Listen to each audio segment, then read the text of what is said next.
So my name's Steve Rowan, and I do a paranormal podcast called Spirits and More Radio, and I also do Spooks and Spirits Presents, which is a haunted pub crawl in San Diego, downtown San Diego. So on my pub crawl, I share my stories, things that have happened to me, but people share their stories as well.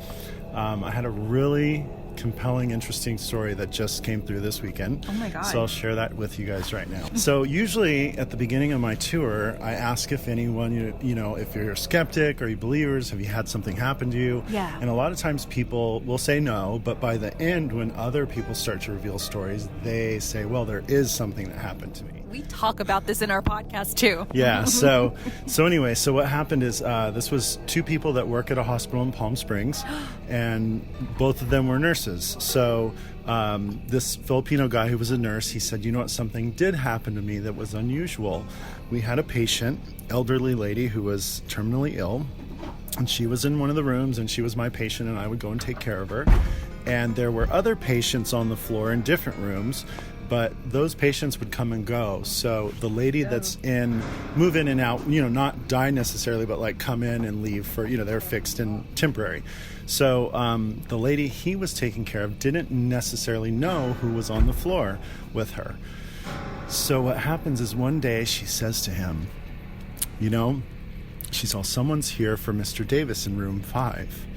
No. And the nurse, this guy who told me the story, he said, okay. And then within an hour, that guy died. So it was really weird.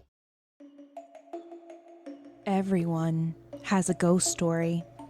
It might be an urban legend you heard in a sleepover, or that time you saw a family member appear and disappear in a blink of an eye, right before the hour of their death. It might not even be your story. We all have ghost stories that have crawled into the deepest parts of us and never let go. If you're lucky, then these stories may not have involved you in the first place. Cross the threshold with us as the nights get a little longer and the veil gets thinner with the Saturday Night Ghost Club on Hollyweird Paranormal's Patreon page. Want to hear these sidewalk ghost stories? Become a Patreon today at www.patreon.com/Hollyweird Paranormal for as little as $1 or more a month. Saturday nights on Hollyweird Paranormal's Patreon page just got even more spooky. Come and join us as we cross this creepy threshold to tune into these creepy stories and more of Saturday Night Ghost Club. So join us if you dare.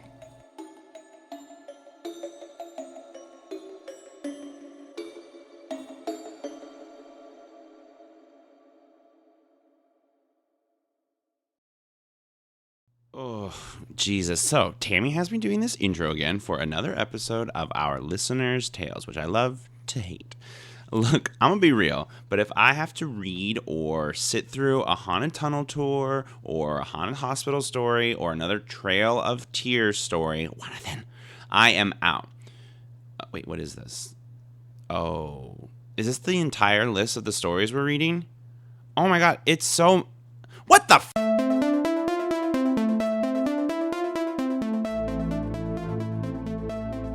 Yes, all you Holly weirdos, it's about that time for our Listeners Tales segment. This is our 4th installment of collections of ghost stories that were submitted by our listeners. And trust me, they're quite scary. And of course, based on the fear in Bryce's voice, they're pretty intense. We talk about a haunted trailer in Mississippi, another submission by one of our podern friends from Two Girls on a Bench, and another one about Richard Ramirez's house. You definitely don't want to miss these ghost stories that we're dying to share, no pun intended. So grab your sage and your crystals, curl up in bed, and be sure to keep all night lights on, for this is part 4 of our Listeners' Tales.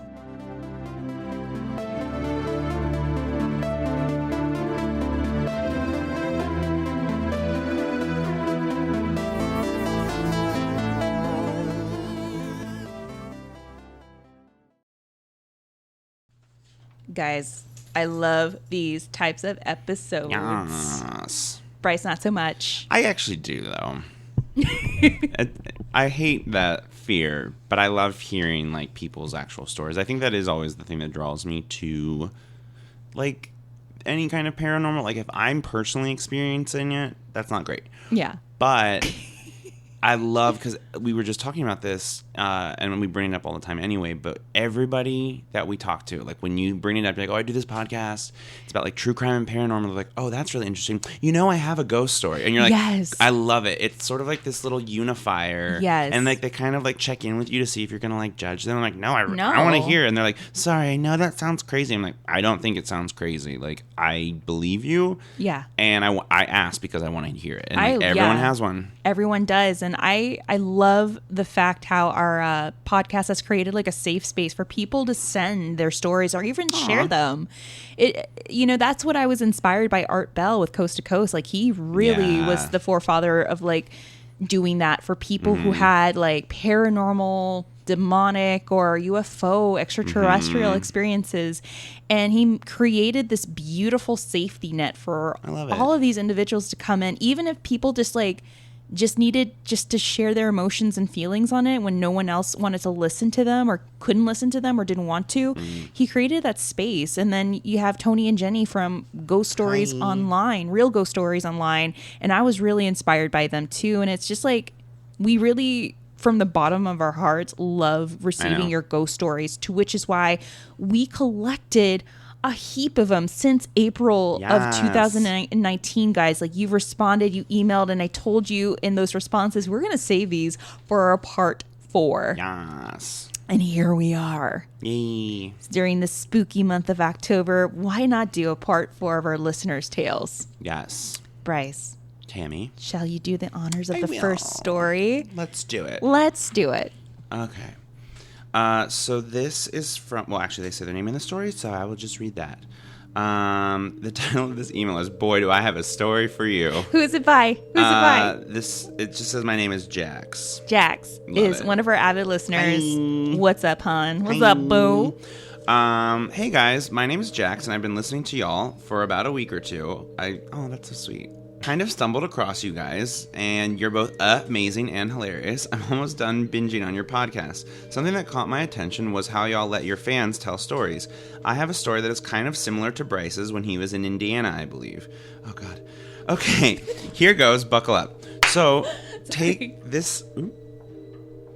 So this takes place in Hattiesburg, minus a few years ago. I live in PA now, but I had a stint in, MS. Minnesota? What's MS?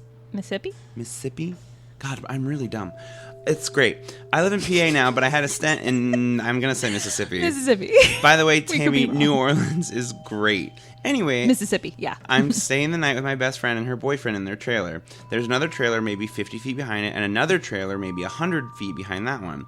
That one has been abandoned for a long time. Okay, first of all, you're too close to an abandoned trailer. Like, minimum 150-foot radius. Yeah. That's your first mistake. But go on. So we're in this trailer. I know. That one has been abandoned for a long time. I love all things paranormal and sometimes go looking for trouble. Oh, Jax. And this is where it all begins. So my BFF, her girlfriend, and I head to this trailer. There's no power, nothing. Weird thing is, the clock on the stove was on. Oh, my God. Get out. Yeah. The weird thing is, the clock on the stove was on. Weird, right? So we're in this trailer, and it just feels strange. We actually had a small video recorder that we brought with us that comes later. I'm asking questions, and we're recording. Nothing strange happens. The atmosphere just feels weird. We head back to the trailer where the bedrooms are. There's one room all the way straight back that gives me a horrible feeling. I'm pretty sure that room was a vortex of sorts, and you'll understand why I say that later. At this point, nothing real weird is happening. We decide to leave the recorder in the hallway in between all the rooms, and we head back to our place. An hour and a half later, we go back to get the recorder. It was late, and we really didn't want to go back in there. We run in, get the recorder, and head back. Now, this trailer is kind of far from the road, so you're not going to hear cars pass, radios, none of that.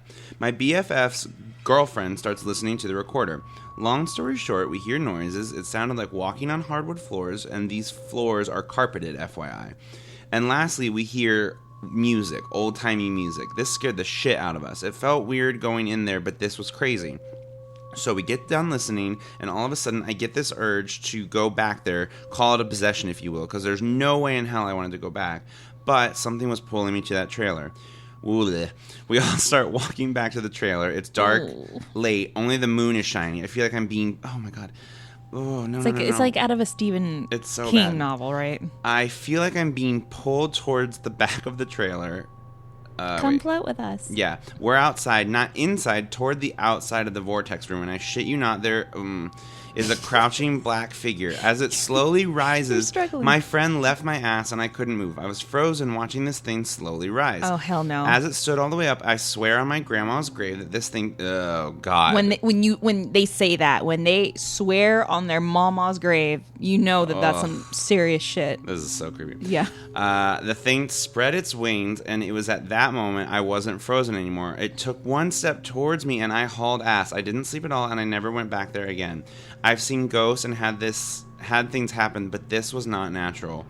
It was terrifying, and we never spoke about it again. I don't go around telling this story. It's scary as hell. I've got goosebumps now. And then she put the little closed eye, flat mouth emoji, which is my favorite emoji. Yes, that's Bryce. Yes, me every time. In general. I hope you guys enjoyed this. I know Bryce did, LOL. Keep up the good work, guys. I have more stories. I will email them in time. Thank you guys for being awesome in the Tammy and Bryce voice. Bye. Thank you so much, Jax. Wings is fucking terrifying. Yes. That's so fucking creepy. Jax goes on and like swears on her grandmother's grave that this is something legit that she caught. That's gross. I wonder what that could have been, though. I wonder if it was something that someone summoned, or maybe something happened there inside that trailer that was traumatic, that may have created a tulpa. Just a collective source of all these like deep and very horrible energies that created this entity. Who knows? I know what I'm about to create, and it's a trailer bonfire. That seems fine, right? Just burn the damn trailer. Local boy goes on an arson spree. We captured an arsonist right here, guys. Yeah, well. Just like there's a reason why all these little fires happen, because of Bryce. You're welcome for keeping you safe. There you go. Oh, that is so creepy. Was Jax's story. I mean, more power to Jax for going in and investigating. You know what I mean? That's crazy. Just going in and, you have a lot of guts doing that and just going to collect that evidence because you felt like there was something there and you caught it pretty much. Thank you so much for that story, Jax. And please send more over our way so I can have Bryce read them, of course. Yeah, right. Yes. Nothing with wings, please. Thank you. This next story is from our girls, from Two Girls on a Bench. Oh, I love them. Trisha and Sienna. Hi. So this is from their email that they sent after one of our episodes where I had shared a story about an entity that I thought and had validated was around the apartment that was linked to a suicide in our building. So this entity, I mentioned in this episode, I can't remember the name of the episode, but would turn on the TV. So Trisha and Sienna write, "Hey girls, so I have a similar story for when you have a moment. So my TV has been turning on in the middle of the night, usually around 4 a.m. Loud enough to wake me up. First, it was on a sports channel. I thought my kids got up super early and snuck down to watch TV. And when I went to tell them to shut it off and put them back to bed, there was no one there. The TV is in our family room. No one has TVs in their bedrooms. The next night, it happened again. This time on a dental infomercial." That is just what you need. A straight ghost. Sports and dental channels. Like, goddamn. Get Liberace up in here. Seriously. Oh, then it would be loud. I'm here for it. I'm late scheduling our appointment, so I left, thinking maybe it's a reminder. Nothing happened for a few weeks until last night. I was watching random TV until around 11 p.m. Quietly, as I was kind of dozing off, I turned it off and went to bed. I don't typically put the volume higher than 20. The TV turned on again by itself at 4 a.m. It was playing a song super loud, and I know I didn't have it turned up that loud when I went to bed. It was up past 30. At first, I thought it was my husband, Aaron, playing music in his office across the hall from our bedroom. But then I noticed he was sleeping next to me. I went to the family room. I made a point to look at what was on. The credits to a movie on HBO called 5 Flights Up were rolling. Never heard of it. I haven't heard of it either. But the song playing as they rolled was Van Morrison singing Have I Told You Lately That I Love You? Something I absolutely have heard before. Could this be my mom? Or do we have an inconsistent technical issue? That's what Aaron called it. And I said, it could possibly be your mother communicating to you. Entities and spirits have a way of doing that. Just doing the most minute things without like being full body apparition. You know what I mean? There's certain messages that even our spirit guides, guardian angels hint out if you just call to them. It could be as simple as, messages through songs that just randomly play on your radio. But I believe it could be, someone from the other side probably telling you, hey, wake up. There's been like stories and, observations of people who would tell me, like, if you wake up at a specific time each night, that means that something's trying to tell you something. Like, your spirit guides are trying to tell you. If you keep on waking up at 2:30 every night, the same hour, every different night, then that means that they're trying to tell you something. So maybe it's the spirit of her mom trying to tell her, hey, go send your kids to get their teeth checked. Or maybe, next time you need to go to bed early, stop watching TV, stop watching TV so late at night. I'm going to need spirit guides not to wake me up, ever. I don't care what you're trying to tell me. Unless you're the ghost of Rock Hudson himself, do not wake me up. Oh, yeah. I'm busy sleeping. You don't mess with our sleeping cycle, please. So, yeah, that's one of my opinions on this whole matter. It could be also a technical issue. Sure. But what I always tell people is to never 100% pan it out to paranormal. Just start keeping a journal. Yeah. That's what I always tell people. It's kind of inconclusive to, decide whether or not it is linked to something paranormal. Just start keeping a journal. Just start writing it down, the time, the date, what happened, and just keep a log on it as well. And if you have enough courage, maybe try lighting some Palo Santo to make communication. If it is family related or not. But other than that, that's all I would suggest to do. Yeah. All right. Now you have another one. This is from Michelle. Hey, girl. Hi, I have been binge listening to your podcast and j'adore. That's right, French. Ooh, you sound fancy. So fancy. Especially the soapbox rants. Well, then you're going to love this last episode we recorded, because God, do I go on a bunch. You're welcome, Michelle. She's like, I actually take it back. This was in April and you're a nightmare. Fair enough. I just listened to episode 32 and felt a comment or two was in order. I lived in Brea, California from age 3 to my mid to late 20s, and my family still lives there and I visit often. When I was young, my mom would take me out to Chino Hills to see the horses and livestock, essentially a free petting zoo. God, that is the most country thing ever, and I used to do that too. You get it. We would drive through Sleepy Hollow, a small hippie outpost in the 80s, on our way to Chino Hills.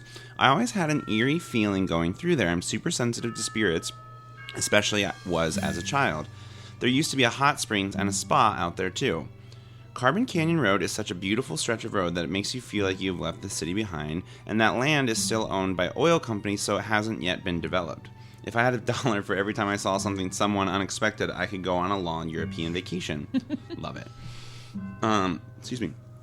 Toward the beginning of the road in Brea, there is a turnout and a historical plaque stating that the creek that runs there was a camping place for Portola and 60 men in 1769.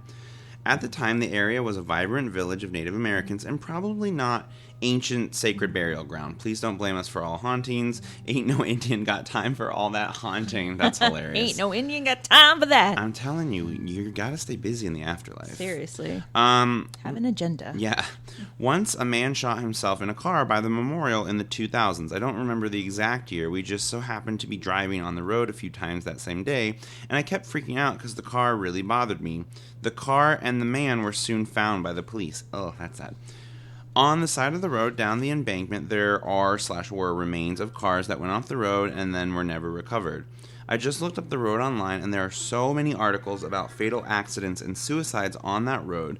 Plus, a claim that it is the most haunted road in California. How could it not be? Agreed. I don't know about all that, or a new rumor that there is a secret government lab doing horrible genetic experiments on animals and humans. Once the lab was shut down, they let loose all the test subjects. Hilarious.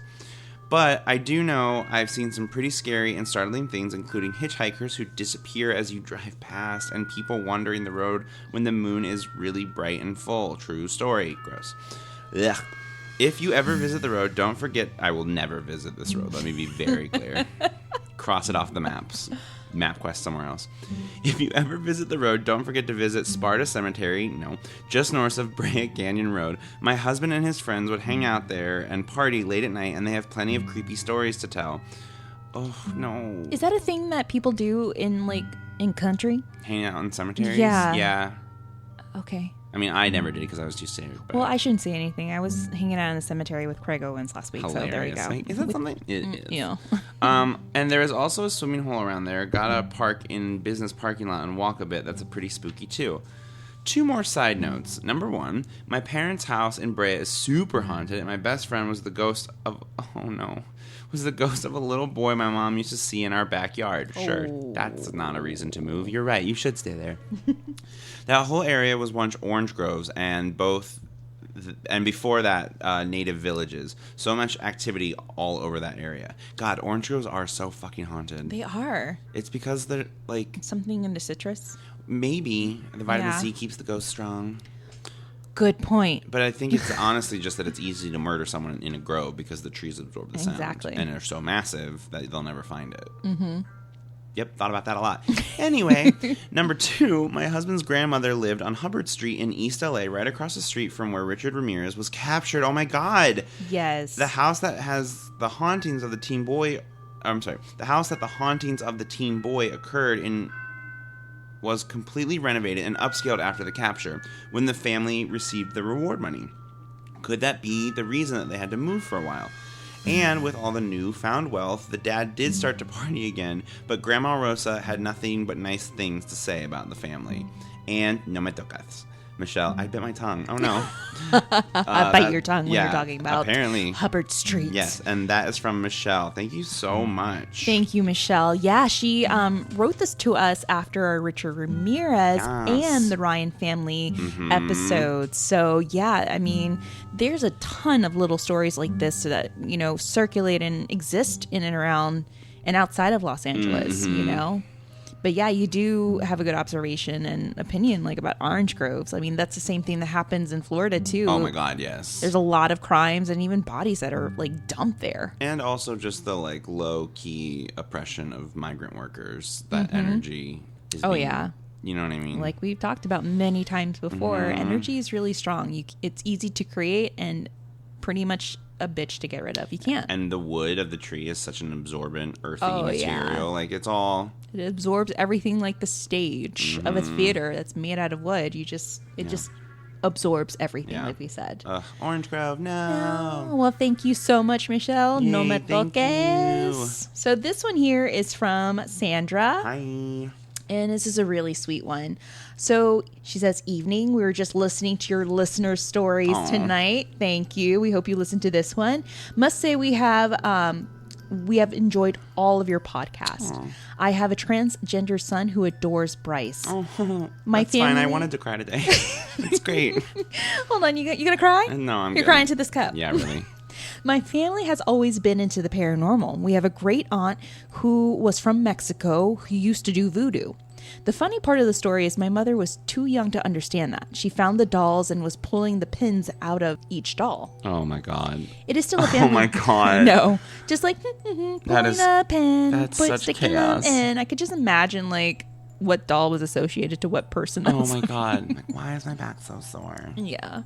It is still a family joke about the poor people she affected doing that.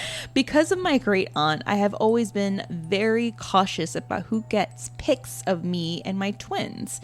People may not believe, but had too much happen in my life. My mother was very young when she had my sister and I. We were living in Fountain, Colorado, because my father was stationed in Fort Carson. She had a close friend who was killed. my mom told us the story more than once. She was home alone with us as babies, and she heard a knock on the door. When she went to check, she saw no one was there. After she sat back down, she heard another knock, looked to see who it was, and again saw nobody. A third knock came, but this time she heard, "Livia, let me explain." This was the voice of her friend who passed away. That is just the tip of the iceberg. My mother and myself have had multiple things happen with the paranormal.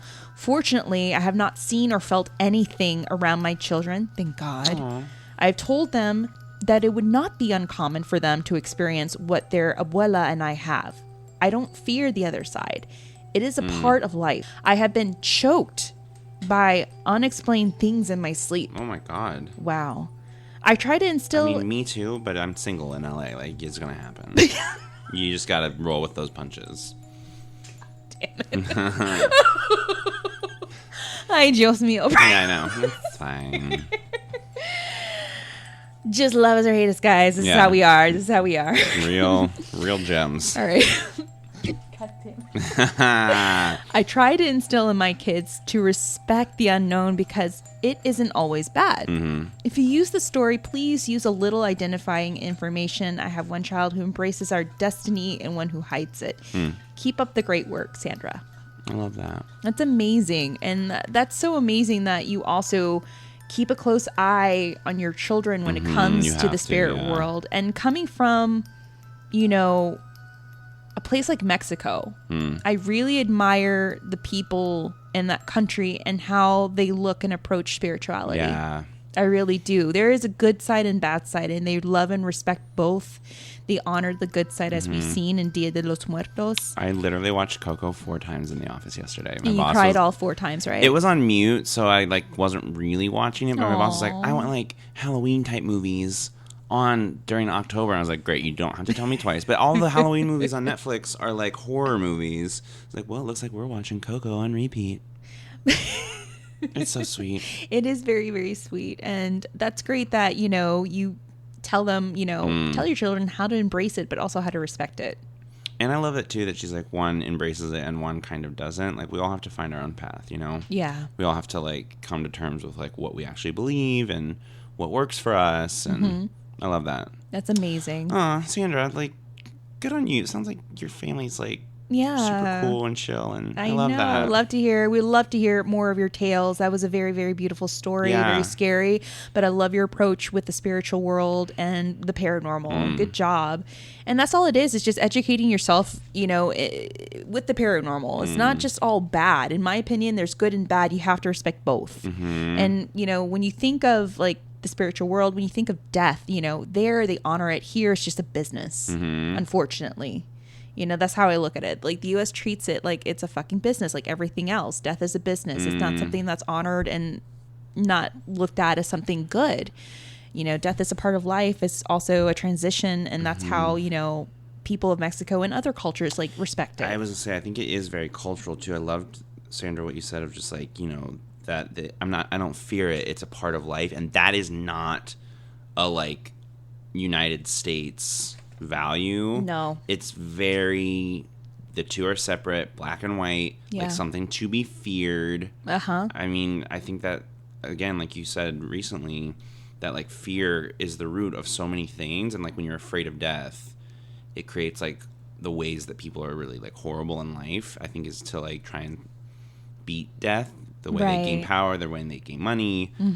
It's all stemming from that fear of death. What legacy will I leave? And when I think you embrace that, death isn't something to be feared, it's something to be embraced, and it's just another part of your actual life. It, I think, frees you in a way. It does. I agree. I 100% agree. Next story I have here is by Meredith Garcia. Here, if you want to read that one. On episode 35, you talk about your TV turning on by itself. Yes. Oh, that's so funny, because we were just saying which episode. Funny. It's episode 35, and I definitely knew that, and I didn't need Meredith's help. Yeah. Actually, we did. Yeah. Meredith, you're our assistant for this episode. Please call me immediately. Thank you. I have some questions. I have had experience with our TV changing the station by itself. I asked my husband if it ever happened to him, and he said no. you must just be messing with the remote, or you're sitting on it and not realizing it, or whatever you're watching is over and a new show has started. I told him so many times that I would know if I was doing any of the things he was saying was the answer. Men do love having, like, only rational... That is my husband. Yeah. 100%. Even though shit happens to him all the time, he's like, no, that was the wind. I'm like, oh, the wind touched your shoulder. It tapped your shoulder. Yeah, it did. Okay, go ahead. I always think about that one episode of Parks and Rec where Anne is pregnant and Chris Traeger is just, like, trying to be so helpful and be like, okay, like, I'll fix it. Okay, like, I'll fix it. Okay. Right. And she's like... Finally, the talk is like, just sit there and tell her, like, that sucks. Just sit there and listen and just say, that sucks. And she's like, thanks. Like, I really appreciate you listening to me. Like, just say that sucks. That's it. Ugh. That sucks. It doesn't have to be any of those reasons. From the bed to the floor. That sucks. Yeah, like, that's the wind. Okay. You're sitting on the remote. I would know. Anyway, your husband sounds lovely. I'm sorry. Meredith's like, how dare they? Anyway, the thing that was funny about it was that whenever the TV station would change by itself, it always went to it always went to the same TV station, the Catholic station. Nope, don't like that. I do not like that. Ooh. I kept telling him that I know that his mother was trying to make contact with him because my mother is also passed, but she's not a Catholic, so it only makes sense that it would be his mother.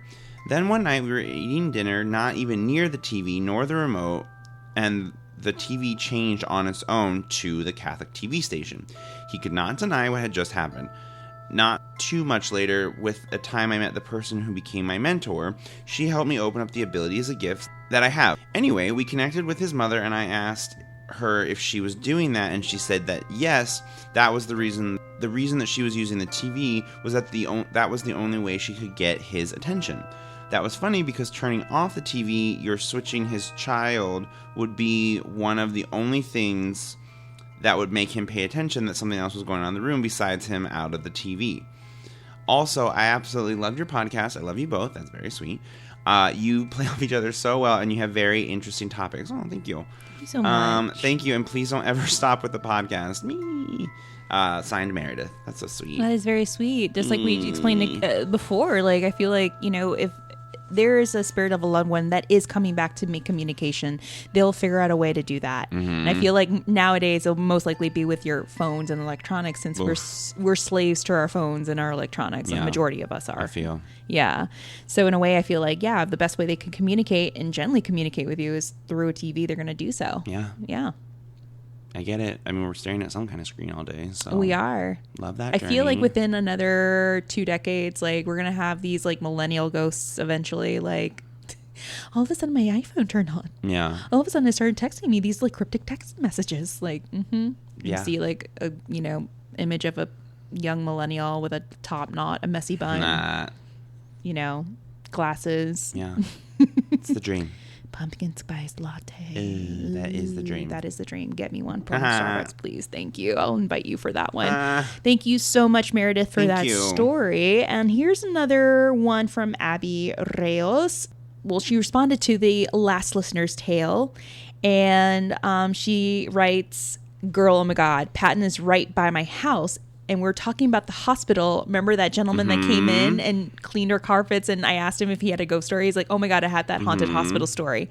So I think it was Patton. Aww. And she goes on to say, like, Patton's right next to my house. I've actually been there. I'm in state service, and I've been trying to get a job there forever. It's actually a hospital/prison for the criminally insane, and still is in service. It's like a small village you can drive through. Side note, Betty Page was sentenced there at one point. It is also very, very haunted. My husband and I went there. I can't imagine why.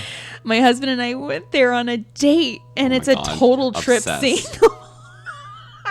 Sorry. It's a total trip seeing all the inmates feet away from you inside the gate. Wow. I love to go to a date. At Pat. That's a good first date. I know. All eyes looking at you, girl. Oof, so she goes on to write, So originally it was a huge Gothic style asylum. It was torn down except for a few parts of the original building which still stand. They rebuilt it right after in the early 1900s on the same grounds.